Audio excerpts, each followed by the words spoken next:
खुलुमबाय अनजायगा गासै फोथायारिसिम आरो बे ज्योति प्रेयार मिनिस्ट्रिखौ नायग्रा अनसायग्रा साबस्क्राइब खालामग्रा गासैनिबो आंनि गोरबोनि अननाय सिबिनाय आरो हामलायथिखौ साफ्रोमनोबो आङो बावहरग्रोनाय जाबाय। अनजाग्रा गासै आइ आफारि बिदा फंबाय आरो बिब' बिनानावमोन, दिनै बे ज्योति प्रेयार मिनिस्ट्रिनि गेजेरजों आरोबाव आङो फंनैसो बाइबेलनि गेजेरजों जिसुनि नैथि फैफिननाय नैबे बाइबेलनि रावफोरखौ लानानै आङो फंनैसो बिबुंथि होनो आवगायबोदों। लोगोसे आरो बेजों लोगोसे बे जोबनाय बे सानाव फोरबोनि नैथि सानाव गोथां आरो गोथैखौ बिसार खालामगोन, बिनि सावगारिनि सोमोन्दैबो भिडिअनि सोमोन्दैबो नोंथांमोना नुनो मोनगोन।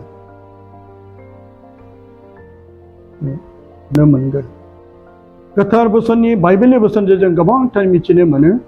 जिसुनि बुंनाय बाथ्राफोर गासैबो जाबोगासिनो दं आरो जाबोगोन आरो जाबावगोन।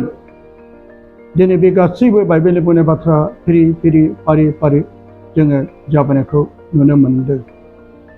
अब्ला जोङो फोथायो बे जेरै गासैबो बिनि बुंनाय बाथ्राफ्रा जाफुंबोगासिनो दं एबा जाबोगासिनो दङब्ला बिनि नैथि फैफिननाय समाबो बे माब्लाबाबो नंखाय जानो हाया, बे थारैनो जागोन। बिनि बुंनाय गासै बोसोनफोर जाजोब्बाय, नाथाय मोनसेल' बोसोना दाबो जायाखै, बे जादों जिसुनि नैथि फैफिननाय।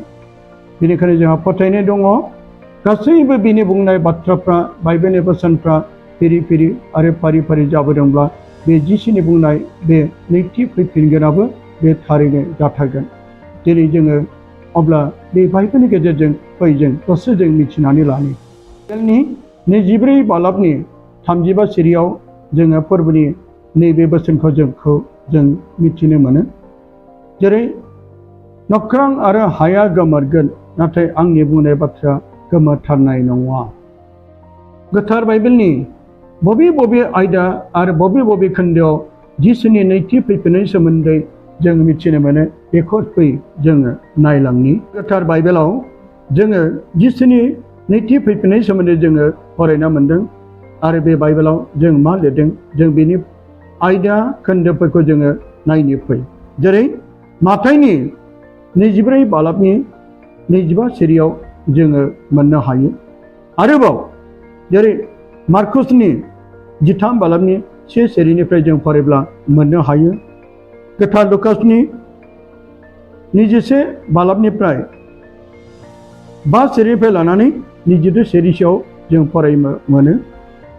आरो गोथार जहाननि 14 बालाबनि 25 सिरिनिफ्राय लानानै 29 सिरिसिम जोङो जिसुनि बे फैफिननाय समनि सोमोन्दै जोङो मोजाङै जों गोथौयै आरो रोखायै जों मिथिनो मोनो। जिसुआ जेरै बुंदोंमोन, औ आं गोख्रै फैफिनगोन, आरो बे बाथ्राया जेरै नुजाहोनायनि 22 बालाबनि 20 सिरियाव जों रोखा मोनो। जिसुआ जेरै बुंदों, औ आङो गोख्रै फैफिनगोन, अब्ला जों बे फोरबोनि बोसोना जोंखौ सिरि मोननानै थानो थिनदों। जेरै बिनि गासै बुंनाय बोसोनफ्रा गासैबो फिरि फिरि जों जाबोनायखौ नुनो मोनदों। अनजायगाफोर, बेनिखायनो बे जिसुनि फैफिनगोन समा गोख्रै फैगासिनो दं आरो बे गोबांथार संसारनि जाथायफ्रा संसारनि नुथायफ्रा जोंखौ जेरै जिसुनि नैथि फैफिननाय समखौ नुनानै मिथिनानै जोंखौ सिरि मोननानै थानो थाखाय जोंखौ अरायसम खावलायगासिनो दं। जिसुनि बे बुंनाय बोसोना आरोबाव जोंखौ जहाननि 14 बालाबनि 3 सिरियाव जों फरायबा मोनदों, आङो फैफिननानै नोंसोरखौ आंनियाव लांफागोन। अब्ला जिसुआनो गावनो बुंबाय बे फैफिनगोन, फैफिननानै जों साफ्रोमनि थाखाय, मोजां मानसिफोरनि थाखाय, गोथारै जिउ दानायफोरनि थाखाय, इसोरनियाव जायफ्रा फोथायनानै गावनि जिउखौ फोरबोनि थाखाय गथायनायफोरनि थाखाय बियो गावजों लोगोसे लाफागोन। आरो गावजों लोगोसे बे अरायसम गोथारफोरखौ बियो गावखौ बे अनग्रा सिबिग्रा फोथायफोरखौ बियो अरायसम लाफागोन। खायसेनिफ्राय जोङो खोनानो मोनो एबा बुंनो नागिरो खायसे, जिसु आरो फैफिनला, बे नंखाय, बे जिसुआ फैखाबाय आरो मालाबाबो फैफिनला। नाथाय बे बाथ्राया मानसिनि राव, गावनि गोसोनि साननायनि राव, एबा संसारनि रावसो अनदायगाफोर नाथाय बाइबेलनि रावा मालाबाबो बे नंखाय जानो हाया अनदायगाफोर आङो गोथार माथाइनि 24 बालाबनि 3 सिरिनिफ्राय लानानै आङो 8 सिरिसिम आं एसे फरायनानै मिथिहोनो लुबैदों जेरै जोङो गोथार बाइबेलाव मोननो मोनो सैनांनाय आरो होसोजानाय अलिभ हाजोआव हारसिङै जनानै थानाय समाव सेलाफ्रा बेनियाव थांनानै होनदों जोंनो खोथा बेफोर माब्ला जागोन आरो नोंनि फैफिननाय आरो संसारनि जोबनायनि हांखोआ मा अब्ला जों दिनै बै जिसुनि सेलाफोरनि सोंनायनिफ्राय जोंबो सोंनो नागिरदों एबा जोंबो मिथिनो लुबैदों जिसुनि फैफिननाय समा माब्ला जागोन अब्ला जिसुआ गावनो बे जोंनि सोंनाय आरो बै सेलाफोरनि सोंनायखौ बे जोंनो फिन होदों जिसुआ बे बुंफिनबाय सिरिबोनानै थादो रावबो नोंसोरखौ आन्दाय होयै बादि अब्ला नैबे बोथोराव गोबां सुबुंफ्रा गोबांथार इसोरनि फोथायग्राफोरखौ आन्दाय होनो हागौ गुबुन गुबुन रावफोर बुंनानै आरो इसोरनि मोजां फोथायसुला आरो फोथायसुलिफोरखौ गोबां आन्दाय होनो हागौ बेनिखायनो दिनै जोंखौ फोरबोनि बे बोसोरा जोंखौ बे जोबनाय मुगानि सिगांनो जोंखौ अरायसम गावनियाव सिरिमोना थानो थाखाय खावलायदों आरोबाव आं मिथिबावनो मानोना गोबाङा आंनि मुं लानानै होनगोन आङो ख्रिस्ट'आ आरो बिसोरो गोबांखौ आन्दाय होगोन नोंसोरो दावहा नांनायफोर आरो दावहा नांनायफोरनि आराव जानायफोरखौ खोनागोन आन्थाय नोंसोरो दागिख्रां मानोना बेफोर जाथारनांगौ आन्थाय जोबनाय समाव अब्लाबो जाथ'वाखै फोलेरा फोलेरनि जेंना आरो रायजोआ रायजोनि जेंना सिखांगोन आरो जायगा जायगा आंखालफोर आरो बांग्रि मावनायफोर जागोन आन्थाय बेफोर माने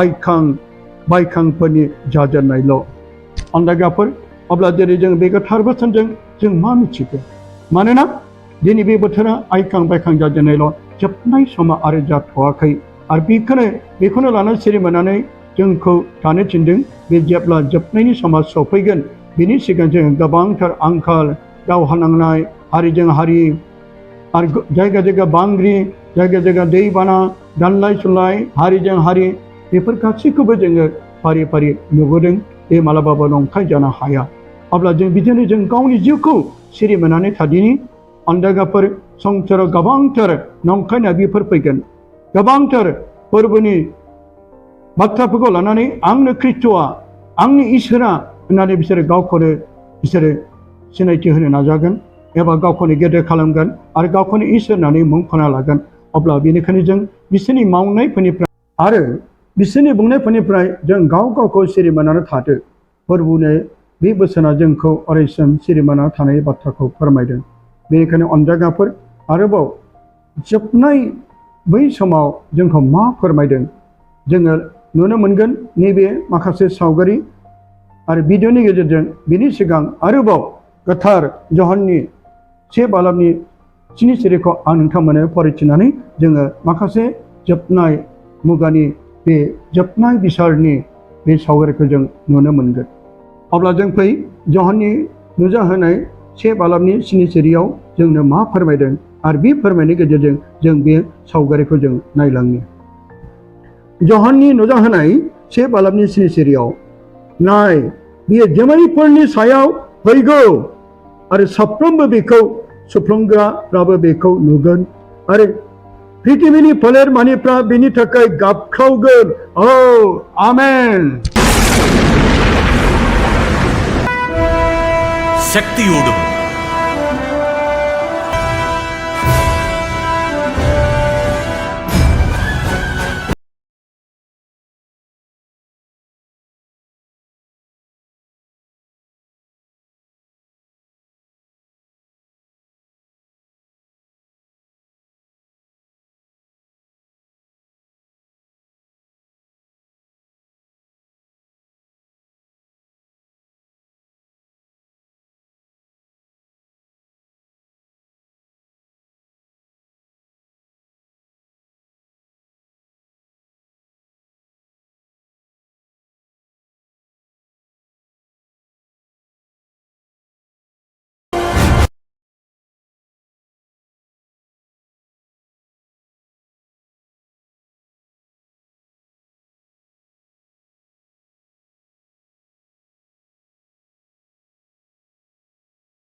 ആകാശത്തിന്റെ ഒരറ്റം മുതൽ മറ്റേ അറ്റം വരെ 4 ദിക്കുകളിലേക്കും അവൻ തന്റെ ദൂതന്മാരെ അയച്ച് കല്ലറകൾ തുറക്കും.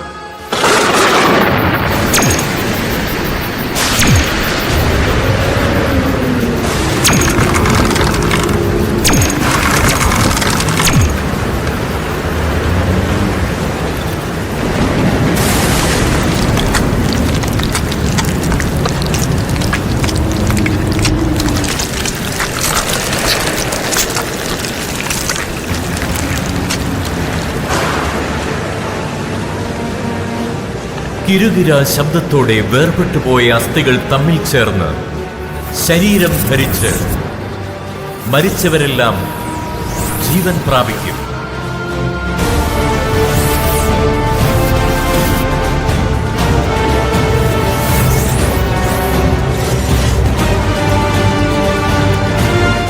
നല്ലതോ ചീത്തയോ ആയ ഏത് നിഗൂഢ പ്രവൃത്തിയും ദൈവത്തിന്റെ നീതിപീഠത്തിനു മുൻപിൽ വെളിപ്പെടും.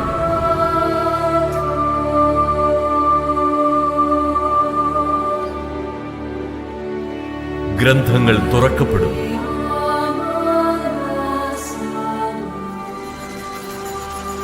ചെറിയവരും വലിയവരും ഒരുപോലെ യേശുക്രിസ്തുവിന്റെ സിംഹാസനത്തിന് മുൻപിൽ നിൽക്കേണ്ടി വരും.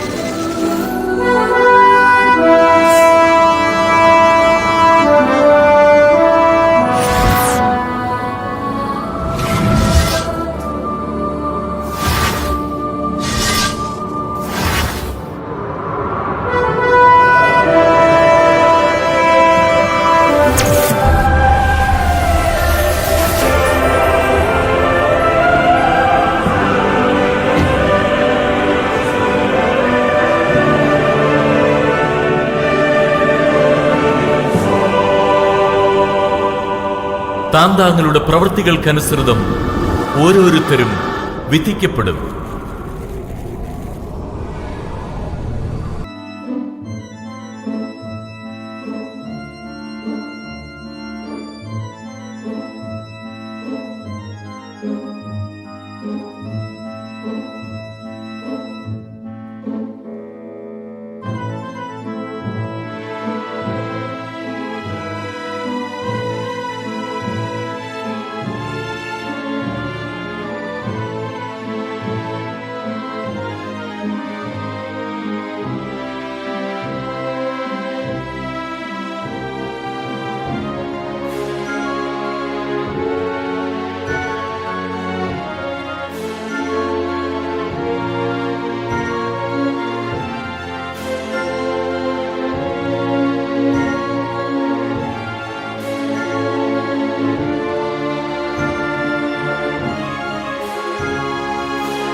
എഴുതപ്പെടാത്തവരെല്ലാം പുഴുക്കൾ ചാകാത്തതും അഗ്നി ശമിക്കാത്തതുമായ നരകാഗ്നിയിലേക്ക് വലിച്ചെറിയപ്പെടും.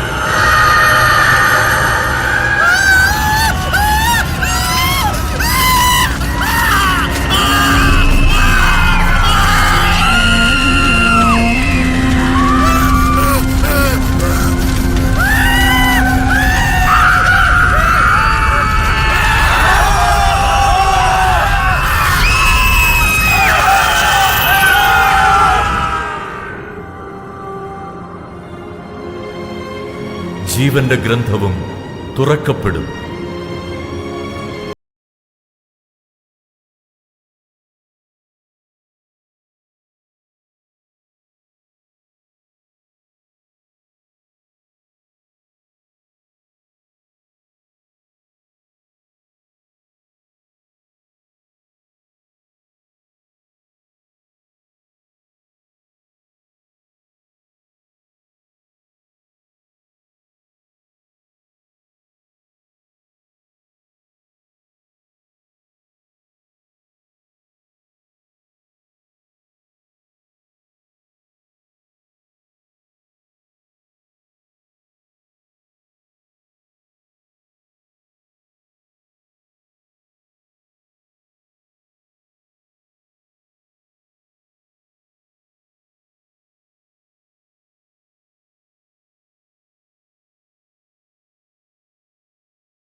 സ്വർഗത്തിൽ ദൈവസന്നിധിയിൽ നിന്ന് വിശുദ്ധ നഗരിയായ ജെറുസലേം ഇറങ്ങി വന്നു. മതിൽ സൂര്യകാന്തം കൊണ്ടും നഗരം തനി സ്വർണം കൊണ്ടും നിർമ്മിച്ചതായിരുന്നു. കവാടങ്ങളിൽ ഓരോ മുത്തുകളും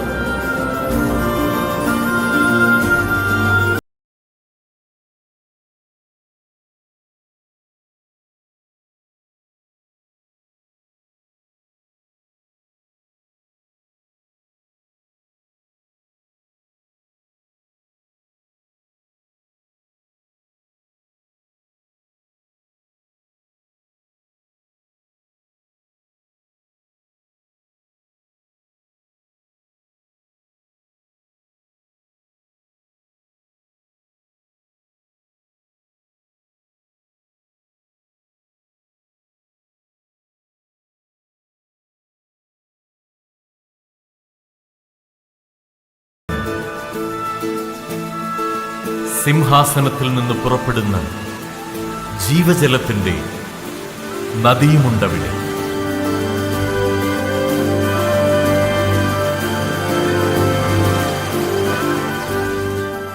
ദൈവത്താൽ തിരഞ്ഞെടുക്കപ്പെട്ടവർക്കെല്ലാം അവിടെ പ്രതിഫലവുമുണ്ട്.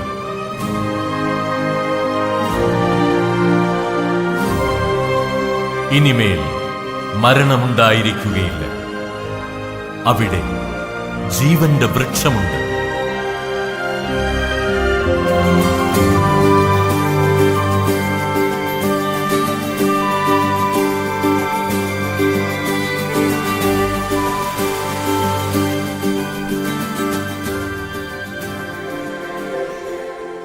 യേശുവാകുന്നു വഴിയും സത്യവും ജീവനും. മരണത്തിൽ നിന്നും മനുഷ്യരെ ഉയർപ്പിച്ച് നിത്യജീവൻ നൽകാൻ യേശുക്രിസ്തു വീണ്ടും വരുമെന്ന യാഥാർത്ഥ്യം നിങ്ങൾ മറക്കരുതേ.